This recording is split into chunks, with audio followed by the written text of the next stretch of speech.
NVIDIA's Turing architecture is their first major architecture launch in about 2 years, since 2016 and the Pascal launch.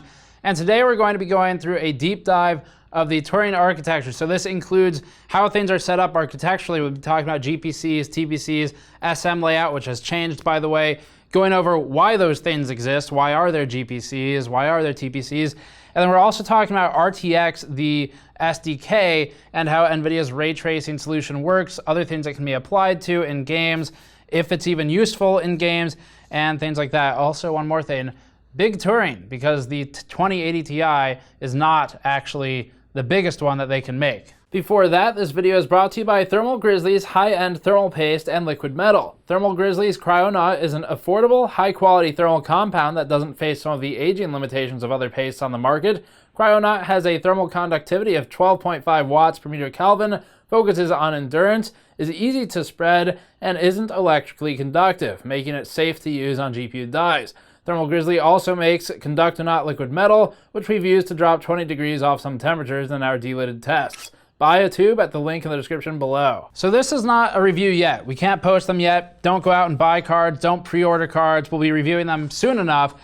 But today we're just focusing strictly on architecture discussion and hopefully not much else. Let's start with a quick overview of the major changes to Turing versus Pascal. So the number one thing, before we dive deeper into all the rest of the architecture, is that as this applies to gaming, one of Turing's biggest benefits, theoretically, is ray tracing and what they call RTX, the SDK. This is sort of an extension of GameWorks. You can think of it as a similar idea of being an SDK that's provided to developers who make the decision of whether or not they're implementing different options from that SDK. But in trying to summarize its own performance, NVIDIA created a new metric that they called RTX Ops. So this is where NVIDIA got into territory that they realized they have these tensor cores, RT cores, typical FP32, Int32, new concurrent processing of FP32 and Int32, and DNN capabilities. And someone in marketing realized that actually the 2080 Ti and the 2080, strictly in terms of teraflops for FP32, don't look all that much better than the 10 series on paper. So what do we do to make it look better? And the answer was to invent a new metric of measurement. So NVIDIA invented this new RTX Ops as a means to quantify the performance of its tensor processors, its RT cores, typical FP32 and Int32 performance, and all this stuff, because again, it'll make things look a lot better than perhaps they might have otherwise. And that's the core of it. Now, there could be some legitimacy to this in that, yes, creating a weighted metric is required when there's no existing metric for measuring all these things. But also, it's a GeForce card, and the weighting is built on a perfect model that might not apply to gaming scenarios. So then, getting into this is the interesting part for this formula. RTX Ops, you may have heard, is it comes out to being about 78 RTX Ops on the 2080 Ti versus 11.3 on the 1080 Ti. This number on paper doesn't mean anything because you hear it and it's like, okay, so does that mean it's 600% better because it's 6 times higher? Well, no, it definitely does not mean that. But it means it's 600% better in a very specific weighting and formula, and we can go through what that formula is. So the formula then, there are 3 kinds of things going on in the 2080 Ti and all the Turing designs. There's shading, there's ray tracing, and there are deep learning capabilities, and to varying degrees they can potentially be leveraged in games. Not games that exist in your Steam library today, but perhaps in the future. So all of these have their own compute, and in order to figure out what the heck the differences between the 2 cards, NVIDIA came up with the following formula. FP32 times 0.8, so FP32 is floating point 32 times 0.8. 0.8 comes from 80% because NVIDIA is assuming, for purposes of this formula, that 20% of the time is going into DNN processing, probably deep neural net or network, and the other 80% is going into FP32. So pretty big assumption, but that's what it is. So FP32 times 0.8 plus Int32 times 0.28. If you're wondering where 28% or 0.28 comes from, it is because they are taking 35% of 80%, which equals 28%. So percentile math, but if you're wondering why they take 35% of 80%, it's because NVIDIA is assuming that in their model workloads they've used, for roughly every 100 floating point operations, they have 35-ish integer operations. And then within the shading side, NVIDIA is assuming a 50-50 ray tracing and non-ray tracing delivery. And that's where you get 0.28%, or 0.28, 28%. So to recap the beginning half of this, FP32 times 0.8 plus int32 times 0.28 plus RTOps, which we'll get to, times 0.4 plus tensor times 0.2 equals 78. And the math works, but the math works. And so what all this, the rest of the formula comes from, ray tracing ops is counted as 10 teraflops per gigarray, and they're taking 40% of that plus tensor, which equals 113. So let's just go through it again. FP32 times 0.8 plus int32 times 0.28 plus RTOps times 0.4 plus tensor times 0.2.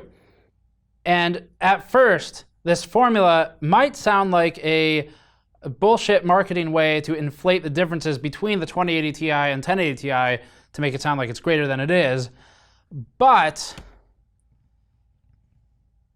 so all that RTX ops stuff aside, let's get into the technical details of the architecture and talk about how it relates to gaming and reality. NVIDIA is pushing both architectural and hardware side updates for Turing. They're also pushing pretty heavy software side updates and algorithmic updates we see with the SDK, for instance. All of them relate back to Turing. The biggest changes at a very top level, before we drill down through each of them, include the following 4 primary points and a few sub-points. Integer and floating point operations can now execute concurrently. We'll talk about more of what that means in a bit.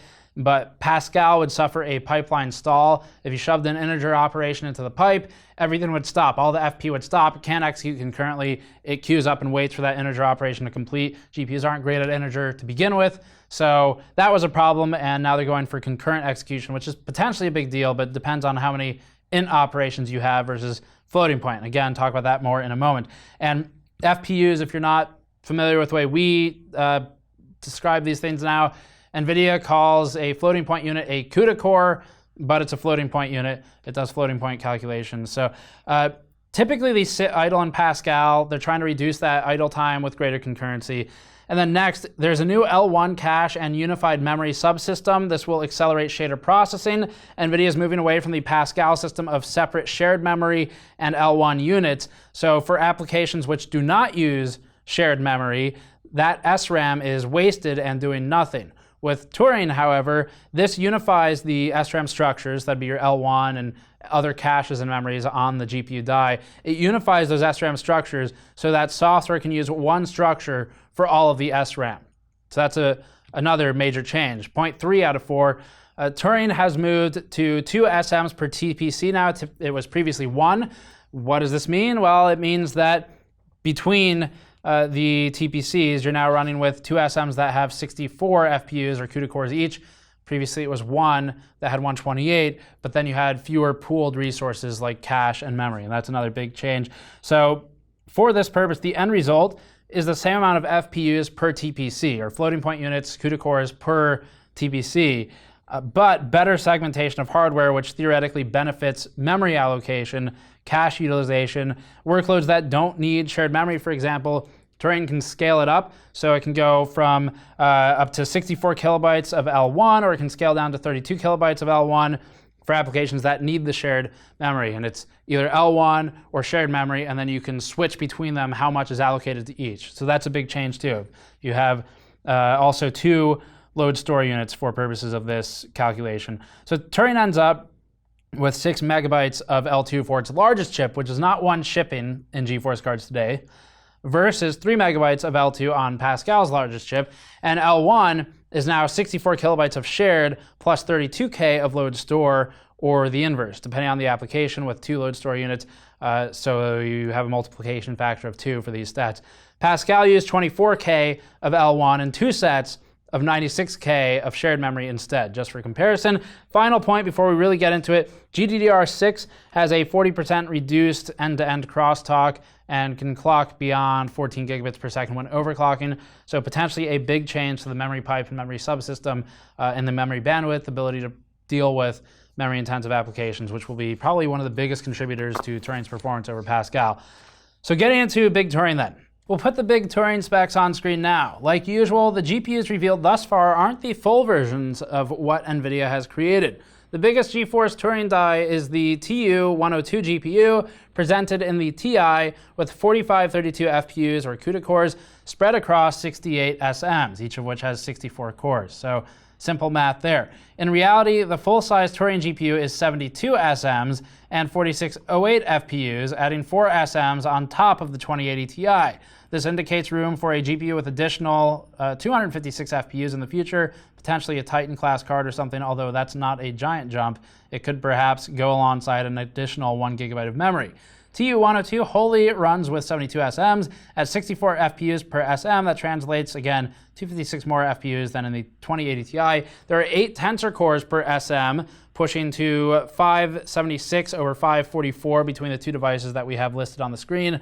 And there's the usual TMU bump, or texture map unit bump, from having an additional 4 stream multiprocessors with 4 texture map units each. Memory is split across 12 32-bit wide GDDR6 controllers, that's part's important, or 11 on the 2080 Ti, which is what gives us our ROPS calculation, or raster operation pipeline. For ROPS, we end up with 8 per controller, or 88 on the Ti, and 96 on the biggest, but doesn't yet exist, Tu102 card, if there ever is one, or GPU as it is today. Cache is about 6 megabytes on the Tu102 or 5600K on the 2080 Ti. The additional memory controller would allow for an additional memory module, just like Pascal's Titan and the 1080 Ti difference. And as a side note, FP64 or double precision is still severely limited. It is gimped much in the same way it is on the previous GeForce cards with the same ratio, and that was in the table as well. So the days of the old NVIDIA cards where FP64 was much stronger are gone in the affordable class of card. You have to go up to higher end cards for that these days. Streaming multiprocessor changes are next. These are also somewhat big. So getting deeper into the architecture, Turing makes several changes from the amalgamation that was last generation's Paxwell design, if we're honest. It was a mix of Pascal and Maxwell. We made a block diagram to help illustrate the hierarchy of containers here. We'll explain what all of them mean in a moment.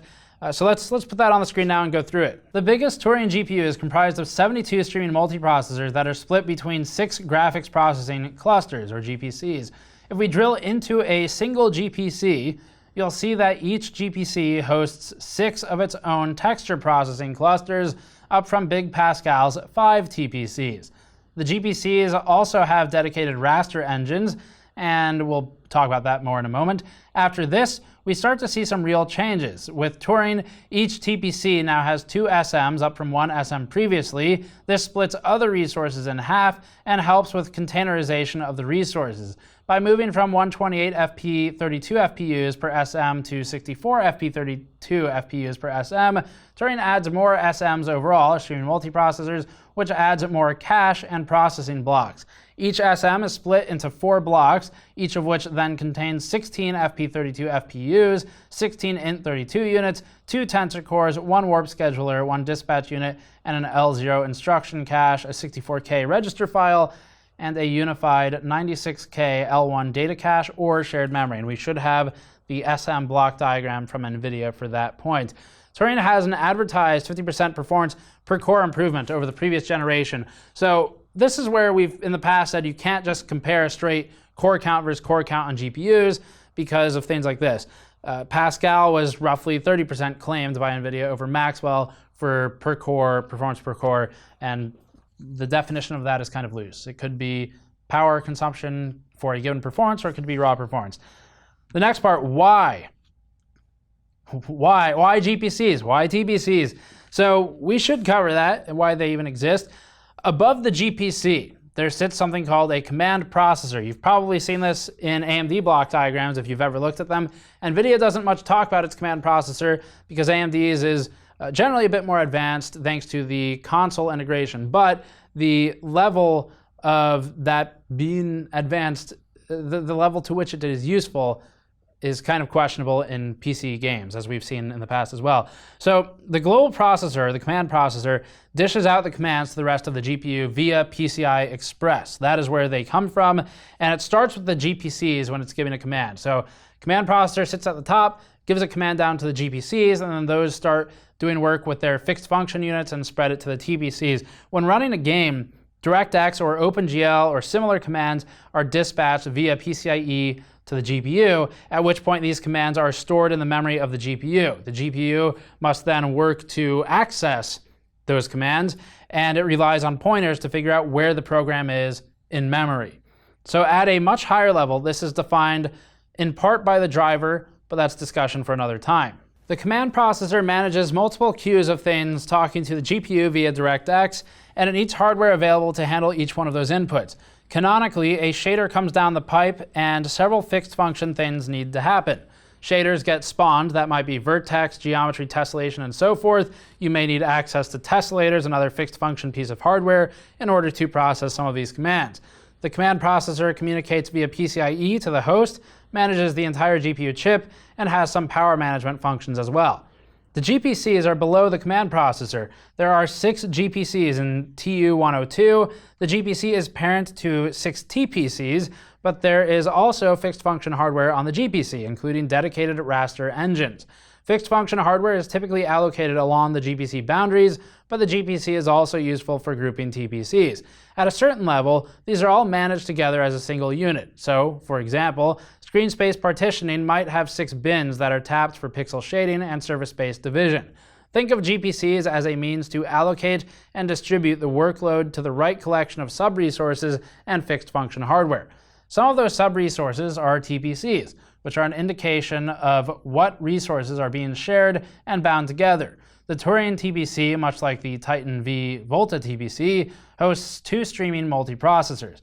The 2 SMs share a unified cache and memory pool within the TPC. There are resources that are TPC specific, so when a program comes down the pipe, one TPC might make more sense than another when considering the wake and sleep states of its child SMs. With 2 SMs sharing a unified cache and memory pool, we wouldn't want to shut down the cache unless both SMs are asleep, and so these function as one unit.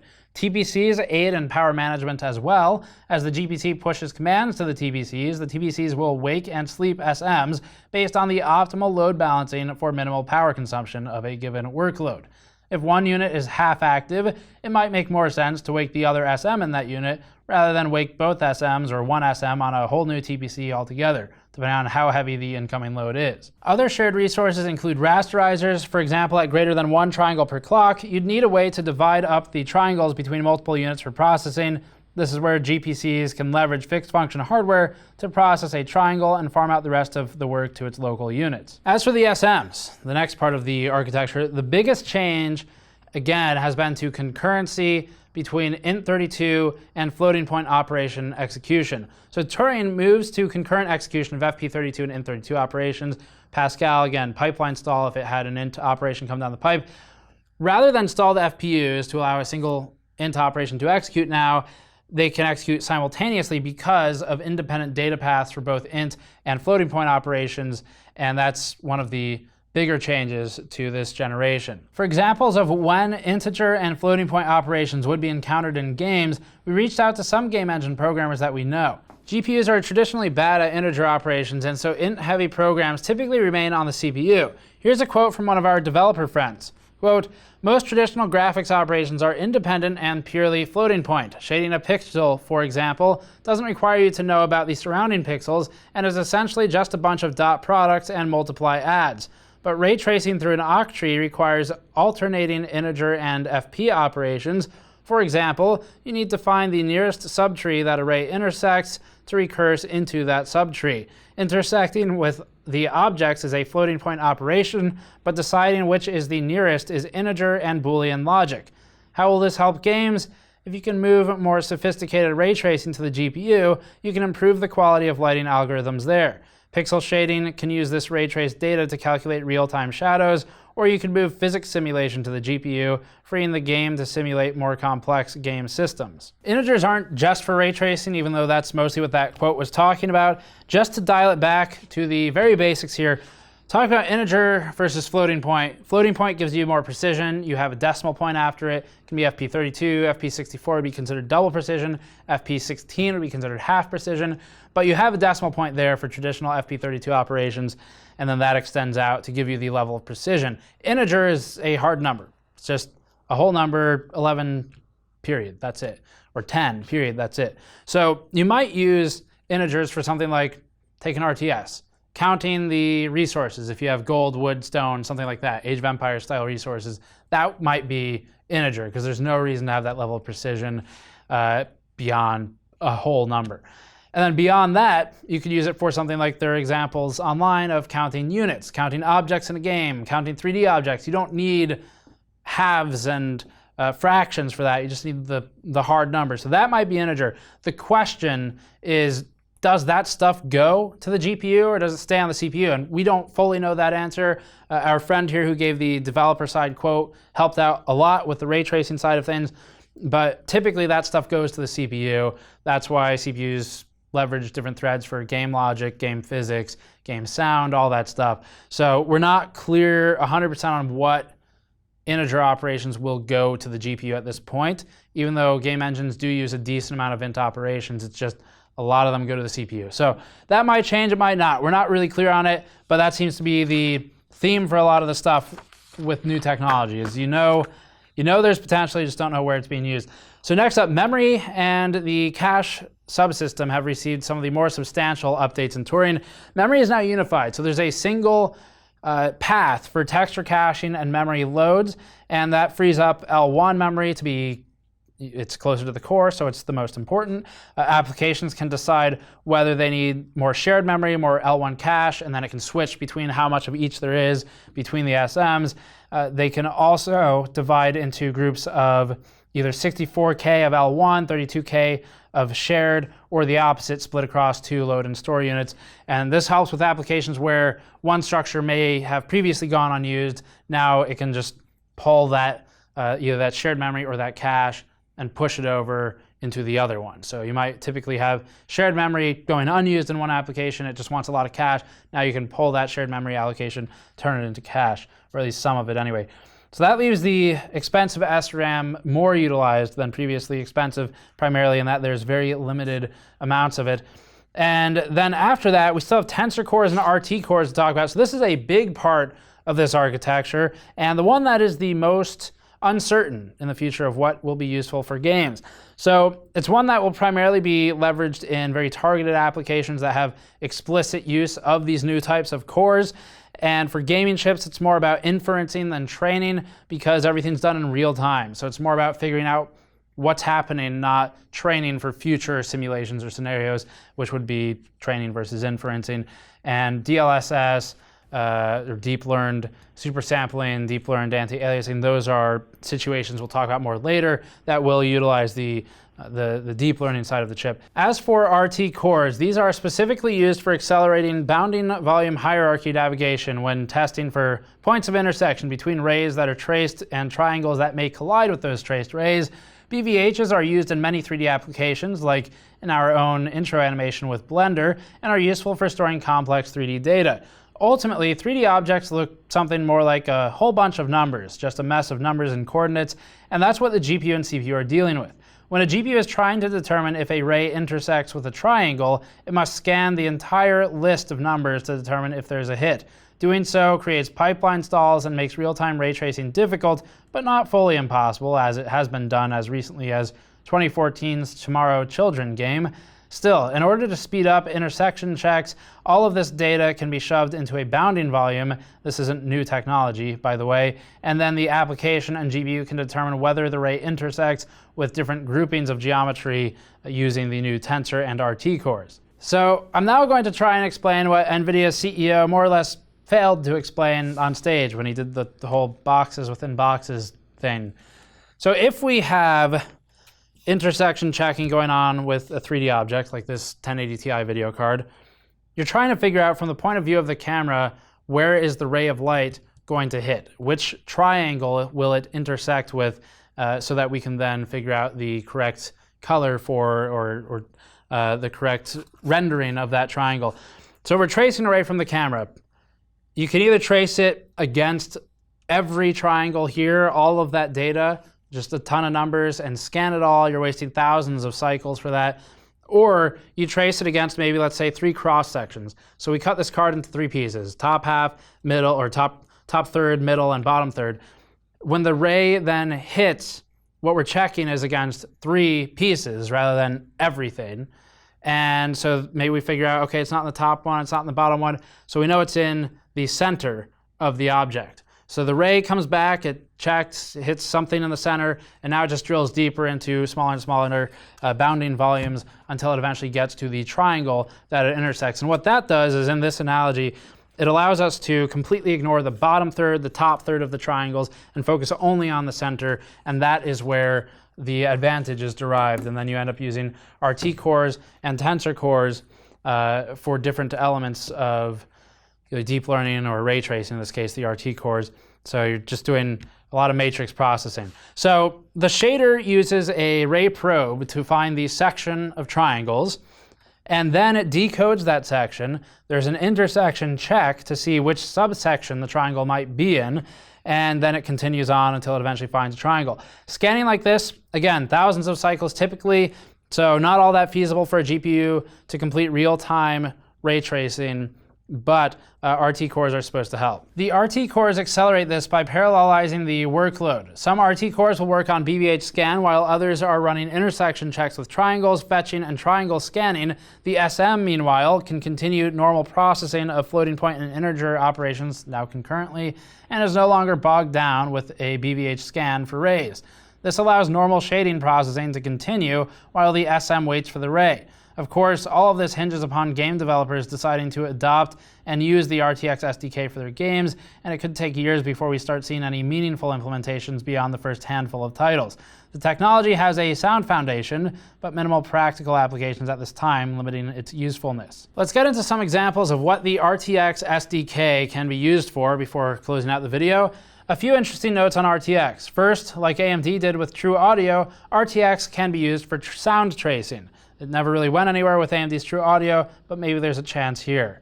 It can also be used for physics and leveraged for collisions by tracing rays into objects, or for AI and NPC visual sight data.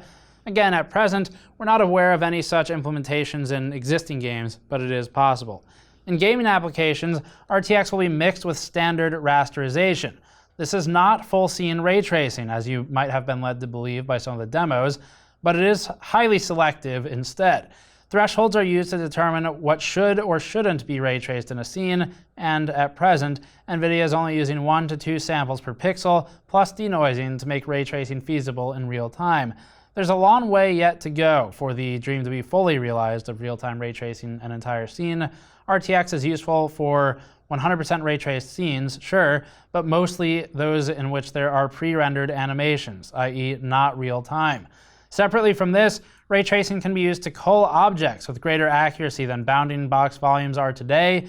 We aren't sure if there are any applications of this in games presently, and we are also unsure of if this would even work when considering how many cards don't reasonably support accelerated ray tracing. So while the concept works with RTX, the extent of which it is applicable to Pascal, Maxwell, or AMD cards is uncertain. A game developer might have to build the game with its traditional solutions in place, and then also ray traced culling, which could complicate things, especially in competitive landscapes.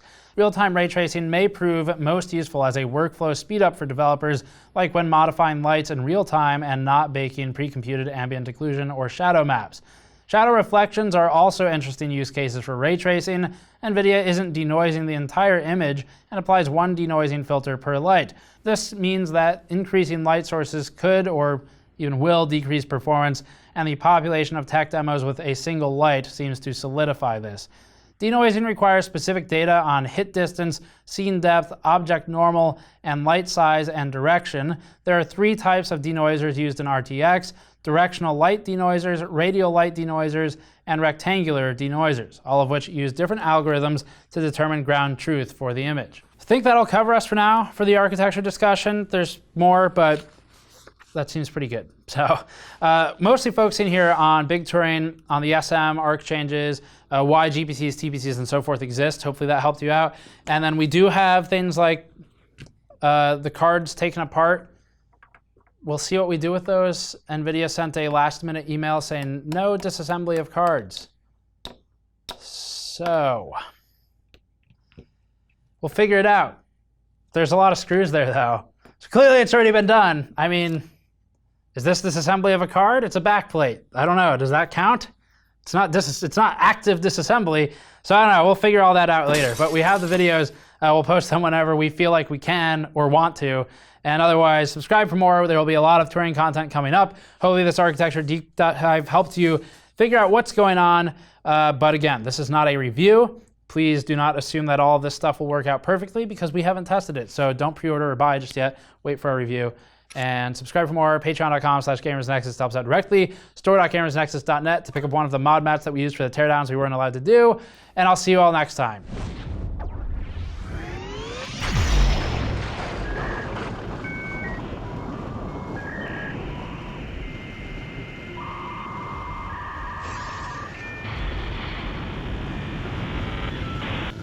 We weren't allowed to do retroactively.